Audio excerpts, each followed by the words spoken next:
সালামু আলাইকুম। এখানে দুইটা ২০০ টাকার নোট আছে। এর ভিতর একটা জাল টাকা আছে আর একটা রিয়েল টাকা আছে। এখন আপনারা বলেন কোনটা জাল আর কোনটা রিয়েল। কি বোঝা যায়? যারা এক্সপার্ট তারা হয়তো বুঝতে পারবে। একটা জিনিস খেয়াল করেন, এই টাকাটা এই টাকাটাই আমি যখন ঘোরাচ্ছি দেখেন এইখানে একটা ঝিলিক মারতেছে, মানে বিভিন্ন রকম কালার হচ্ছে, ঠিক আছে? এই টাকাটাই হচ্ছে না। আর এইটার যে শেখ মুজিবের ছবি, এইটার শেখ মুজিব দেখেন দুইটার ভিতরেই পার্থক্য আছে। এটা কালো হয়ে আছে আর এটা কিন্তু বিভিন্ন রকম কালার হচ্ছে।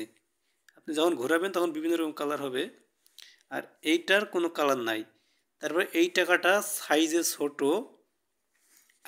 আরেকটা জিনিস দেখেন, এর সাইডের ফিনিশিংগুলো, এই ফিনিশিংগুলো কিন্তু ভালো না।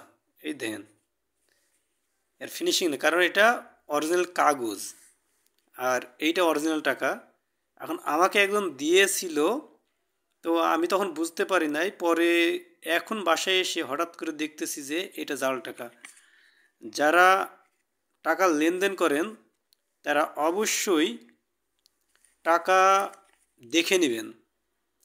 অবশ্যই টাকাগুলো খুব ভালোভাবে দেখে নেবেন, নইলে কিন্তু যে কোনো সময় ধরা খাবেন। এই টাকাটার কোনো ফিনিশিং নাই। এখন এই টাকাটা যদি আপনি মুড়িয়ে রেখে দেন তাহলে এটা উঠে যাবে, এটা নরম হয়ে যাবে, ঠিক আছে? একদম নতুন টাকা, সোজা করেই দিয়েছে, কোনো ভাঁজও করে নাই। তাই টাকা নেওয়ার সময় অবশ্যই ফিনিশিং, জাল কি ভালো টাকা অবশ্যই দেখে নেবেন। যারা চেনেন না তারাও অবশ্যই দেখলে চিনতে পারবেন, তারপর খেয়াল করবেন। আর যারা এক্সপার্ট তাদের হাতে আসলে কিন্তু তারা ধরে ফেলবে যে কোনটা জাল আর কোনটা নকল টাকা। দুইটা ছবির মধ্যে কিন্তু অনেক পার্থক্য আছে। এই যে এখানে দেখেন কত সুন্দর খাস খাস, কিন্তু এখানে নাই। তারপরে এই পিছনের দিকে এই জিনিসটা কত সুন্দর হয়ে আছে, এর এইখানে দেখেন পুরো কালো হয়ে আছে। আর একটাই কি যে সাইডে যে ফিনিশিংগুলো দেখছেন, এই ফিনিশিংগুলো কিন্তু ঠিক নাই, ভালো নাই।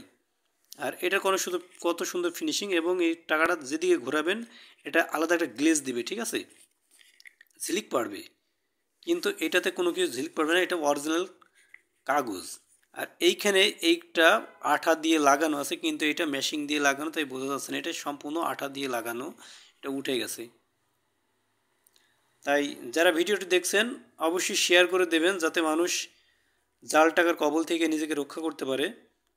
কারণ একটা বড় ধরনের নোট যদি একবার আপনার সামনে চলে আসে, আর যদি আপনি তখন ধরতে না পারেন, পরবর্তীতে কিন্তু ওই টাকা কেউ স্বীকার করবে না, ঠিক আছে? তাই অবশ্যই আপনারা সাবধান থাকবেন এই জাল টাকা সম্পর্কে। ধন্যবাদ সবাইকে, ভালো থাকুন।